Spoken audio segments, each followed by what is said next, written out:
할렐루야. 오늘 주님의 크신 사랑이 사랑하는 모든 여러분들과 함께 하시기를 주의 이름으로 축원합니다. 오늘 우리에게 주어진 말씀은 바로 이 요한계시록 8장에 있는 말씀입니다. 이제 일곱 번째 인이 떼어지는 순간이고요. 이 일곱 번째 인이 떼어지면서 일곱 개의 나팔을 일곱 천사가 이제 받들게 되어서 그 나팔을 불기를 시작을 합니다. 그래서 오늘 말씀 가운데는 네 번째 나팔까지 여러분 이제 불려지게 되는 것이고, 우리가 일찍이 이 요한계시록의 구조를 함께 본 것처럼 이 일곱이라고 하는 구조는 처음 네 개와 그 다음 두 개, 여섯 개가 불려지고, 또 마지막 일곱 개가 되어지기 전에 중간 사이에 막간에 무엇인가가 벌어지고 그리고 일곱째로 넘어가게 됩니다. 그래서 우리가 첫 번째 인을 떼는 과정 속에서 우리가 이 7장 말씀이 막간에 해당되어지는 말씀이어서, 그때 이 여섯 번째 일의 마지막 누가 능히 서리오라고 하는 그 질문 앞에 설 수 있는 자, 바로 하나님의 인치심을 받은 자들이 바로 그 가운데 있었다. 그들은 흰옷을 입은 자들이었고 또 손에 종려나무를 가지를 든 자들이었고, 그렇게 그리스도의 어린 양의 피로써 여러분 깨끗하게 된 자들이 능히 서는 자들이었다라고 하는 것을 우리가 말씀을 통해서 발견을 했습니다. 그래서 이제 그 것들을 발견한 후에 이제 그 다음에 요한이 보게 되는 것이 바로 이제 드디어 일곱째 인이 떼어지는 상황입니다. 그래서 그 일곱인이 떼어짐과 함께 동시에 바로 천사들이 일곱 천사가 일곱 나팔을 받들게 되고, 그리고 그 나팔이 울려 퍼지게 되는데요. 첫 번째 천사가 부니까 땅의 3분의 1이, 또 두 번째 천사는 바다의 3분의 1이, 또 세 번째 천사는 강과 샘들의 3분의 1이 여러분 거기에서 원래 가지고 있었던 그 하늘의 질서와 또 창조의 질서가 무너지고 또 심판이 시작이 되는 것을 봅니다. 그리고 또 네 번째 천사가 불게 되었을 때에 해와 달과 별의 3분의 1이 거기에서 빛을 잃거나 어두워져서 여러분 이것으로 인해서 많은 타격이 생겨지게 되는 것을 봅니다. 그런데 참 이제 신기한 것은 오늘 이제 이 말씀이 있으면 이제 우리가 일찍 본 것처럼 똑같이 이 나팔 4개 다음에 2개의 나팔, 그리고 중간에 막간, 그리고 마지막 일곱 번째 나팔, 이런 순으로 이제 전개가 될 터인데요. 오늘 참으로 이 말씀 가운데 우리의 눈을 사로잡는 것은 무엇이냐면, 이 인이 떼어졌으면 그럼 바로 나팔이 불려지면 되는데, 그래서 이제 곧 재앙이 시작이 되면 좋은데, 우리가 일반적으로 아는 상식인데 좋을 것까지는 없겠죠. 그런데 그 사이에 바로 시작이 되지 않고 무엇인가 먼저 일어났다고 하는 거예요. 그래서 오늘 이 새벽에는 우리가 그 부분을 우리가 말씀을 붙들고 또 묵상을 해보기를 원합니다. 말씀해 보았더니 여러분 반 시간쯤 고요하더니, 그리고서는 이 고요한 가운데에 금향로를 먼저 가지고 올라가는 상황이 벌어져요. 그래서 우리 그 말씀을 다시 한번 읽어 보기를 원합니다. 우리 본문 말씀 8장 1절부터 우리 4절까지 말씀을 먼저 함께 읽겠습니다. 8장 1절부터 4절 시작. 일곱째 인을 떼실 때에 하늘이 반 시간쯤 고요하더니 내가 보매 하나님 앞에 일곱 천사가 서 있어 일곱 나팔을 받았더라. 또 다른 천사가 와서 제단 곁에 서서 금향로를 가지고 많은 향을 받았으니 이는 모든 성도의 기도와 합하여 보좌 앞 금 제단에 드리고자 함이라. 향연이 성도의 기도와 함께 천사의 손으로부터 하나님 앞으로 올라가는지라. 아멘, 아멘. 여러분 그렇습니다. 여러분 말씀에 여러분 이제 일곱 천사가 일곱 나팔을 불어서 그것을 이제 불기를 시작하는 장면이 바로 이제 6절부터 시작이 됩니다. 그런데요, 여러분 이것이 곧바로 시작이 되지 않고 그 전에 무엇인가가 이 나팔을 불기 전에 이루어지는 사건이 있었다라는 말이에요. 보았더니만은 다른 천사가 있어서 이렇게 하면서 말씀이 시작이 됩니다. 그 다른 천사는 무엇을 가지고 있었는가? 거기에서 금향로를 가지고 있는데, 이 금향로는 많은 성도들의 기도라고 기록이 되어 있습니다. 그래서 이 기도를 여러분 하나님 앞에 먼저 드리는 장면이 나와요. 그리고서는 이 하나님 앞에 이 기도가 드려지고 그 다음에 전개가 되는 것이 일곱 나팔의 심판인 것입니다. 그래서 우리는 이 말씀을 통해서 무엇을 깨닫습니까? 여러분 우리가 이 다섯 번째 인이 떼어지는 그 순간에도 여러분 그 가운데 순교자들이 있어서 순교자들이 하나님 앞에 단식을 하면서 어느 때까지일까 하면서 하나님 앞에 단식의 기도를 했었던 장면을 여러분 우리가 기억을 할 터인데, 그뿐 아니라 많은 성도들의 기도가 이렇게 이 순간이 이르기 전에 하나님 앞에 되어졌었던 것들을 봅니다. 그리고 그 하나님께 향하였던 그 기도가 지금 다 울려 퍼지고 말씀에 있는 것처럼 그 기도와 함께 모든 것이 다 하나님 앞에 다 올라가게 되는, 그 기도가 다 하나님 앞에 전달이 되는 모습을 우리가 말씀을 통해서 발견합니다. 그리고 이것이 결단코 적지 아니하고 그 향이 가득하였던 것을 알려주면서 하나님 앞에 이 기도가 채워져 있었음을 우리 가운데 보여주십니다.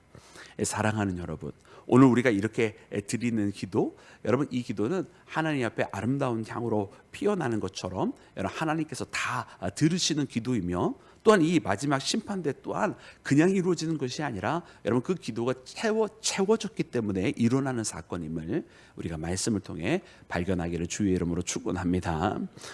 그래서 우리가 여러분 성막을 보면 이 성막을 통해서 하나님의 나라를 미리 여러분 볼 수가 있는 것인데, 그 성막 가운데서도 보면은요, 이 동쪽에 거대한 여러분 가장 굉장히 넓은 문 하나가 있잖아요. 그 문을 통해서 들어와서 성소로 이제 다시 들어가게 되면, 그 뜰을 거쳐서 성소를 들어가게 되면 거기에 세 가지가 놓여져 있었단 말이죠. 그 세 가지 중에 하나가 무엇입니까? 바로 이 향로인데, 이 향로는 바로 하나님 앞에 기도를 드리는 자리였습니다. 그래서 제사장들이 그 안에 들어와서 왼쪽에 등대의 불은 꺼지지 않게 만들어야 했고, 또 그리고서는 그 가운데의 떡상은 매일 아침마다 새롭게 진설병을 준비해야 됐고, 그리고 금향로가 있었던 그곳은 항상 향이 피어오르게, 그래서 항상 그 자리는 기도하는 자리였던 것을 여러분 우리가 보게 됩니다. 여러분 이 기도는 그래서 항상 하나님 앞에 올려져야 되는 것이고요, 지금도 우리가 이 새벽을 깨워 기도하는 것은 여러분 하나님께서 기뻐 받으시는 그 기도를 우리가 계속하는 것이며, 그리고 우리의 이 기도가 하늘에서 계속 채워지고 있고, 그리고 언젠가 때가 되어지면 또 하나님께서 이 기도를 통해서 응답하여 주신 것이 또한 마지막 때라고 하는 것을 발견하는 나와 여러분이 되기를 주의 이름으로 축원합니다. 그래서 오늘 이 새벽에도 우리가 그렇게 하나님 앞에 여러분 그렇게 우리의 기도를 아뢰고, 우리의 기도가 이 땅에 머무는 것이 아니라 하나님께로 올라가고 있다라고 하는 그 믿음의 고백을 가지고 함께 마음을 합하여서 주님 앞에 간구하는 나와 여러분이 되기를 주의 이름으로 축원합니다. 여러분 오늘 말씀 가운데 보니까 이 향로가 하나님 앞에 이제 그 향이 올려지는 것만이 아니라 그 다음 모습도 한 가지를 우리에게 보여주십니다. 그것이 바로 5절 말씀인데, 5절 말씀에는 이렇게 기록이 되어 있습니다. 우리 다 같이 5절 말씀도 함께 합독해서 읽겠습니다. 시작. 천사가 향로를 가지고 제단에 불을 담아다가 땅에 쏟음에 우레와 음성과 번개와 지진이 나더라. 아멘, 아멘. 여러분 이 천사가 향로를 가지고 그렇게 하나님 앞에 이제 올려질 뿐만 아니라, 여러분 이 제단은 어떤 제단이에요? 하나님 앞에 있었던 그 금제단, 하나님께서 받으시는 그 금제단이었단 말이죠.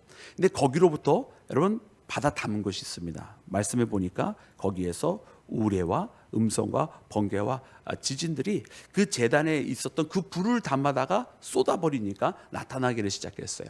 그러니까 제단에 불을 담아서, 여러분 제단에 불을 담아서 부었어요. 그러니까 이 붓는 장면은 무엇이냐면, 어떻게 보면 하나님으로부터 그 불을 받아다가 이제 다시금 이 세상에다가 부은 거지요.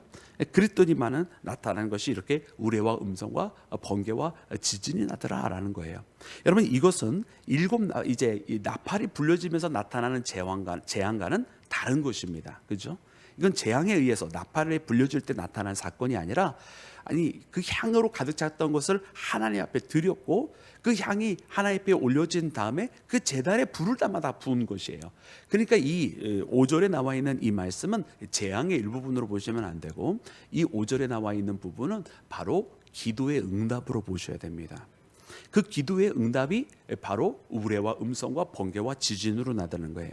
여러분 하나님께서 우리에게 이 응답하여 주실 때는 여러분 이것이 어떻게 보면은 굉장히 우리 가운데 확실하게 일어나는 사건, 여러분 우리 가운데 능력으로 나타나는 사건, 여러분 이 땅을 움직이고도 남음이 있는 사건으로 우리 가운데 응답하여 주시는 모습을 말씀을 통해서 우리가 발견하여야만 할 줄로 믿습니다. 여러분 우레와 음성, 하나님께서 우리 가운데 말씀하고 계십니다. 또 번개와 지진, 여러분 하나님께서 때로는 여러분 이 땅에 있는 것을 흔드시면서 우리 가운데 말씀을 해주십니다. 여러분 그 기도에 대한 여러분 응답은요, 모르지 않고 분명하게 알게 해주신다는 뜻입니다. 오늘 우리가 함께 모여서 이 새벽을 깨워 기도합니다. 그리고 우리는 기도를 하면서 어떤 때는 확신을 가지고 기도하다가도 또 어떤 때는 확신 없이 기도할 때도 있는 것 같아요. 근데 오늘 이 새벽만큼은 우리가 함께 기도할 때 이 응답이 확실히 있다. 하나님의 응답이 아주 명확하게 우리 가운데 있을 것을 믿고 기도하기를 원합니다. 왜냐하면 하나님 옆에 올려졌던 이 금향로가 그냥 빈 향로로 돌아오는 것이 아니라 제단의 불로 채워져서 돌아오는 것이고, 그냥 제단의 불로 그 향로 속에 있는 것이 아니라 그것을 아예 우리 가운데 쏟아 부어주시는 모습을 봐요. 하나님께서 우리 가운데 명확하게 응답해 주십니다. 그리고 이 사건이 있은 후에야 나팔이 울려 퍼지기 시작하는 것을 보면서 모든 것은 기도가 먼저였다라고 하는 것을 깨닫습니다. 그래서 오늘 이 새벽을 깨우는 사랑하는 여러분들이 너무나 중요한 일을 하고 있다. 우리가 날마다 하나님 앞에 이 기도의 향을 올려드리는 것이 얼마나 기쁜 일이며 또 기도가 얼마나 능력이 있는 것인지를 깨달아야 합니다. 여러분, 기도를 하니까 움직여지는 것이고요, 기도에 하나님께서 응답해 주시니까 역사가 바뀌는 것입니다. 여러분, 기도하는 자가 있었기 때문에 여러분 교회가 지켜졌던 것이고요, 기도하는 내가 있었기 때문에 내 사랑하는 가정을 하나님께서 돌보아 주셨다라고 하는 그런 분명한 믿음의 고백을 갖고 살아가는 사랑하는 여러분들 되시기를 주의 이름으로 축원합니다. 그러므로 오늘 이 새벽에도 우리가 함께 이 새벽을 깨워 기도하기를 원합니다. 오늘 마음속에 주님 앞에 향해 나아가는 그 발걸음, 제단의 불로서 응답하여 주시는 하나님 앞에 나아가는 우리 모두가 되기를 다시 한번 주님의 이름으로 축원합니다.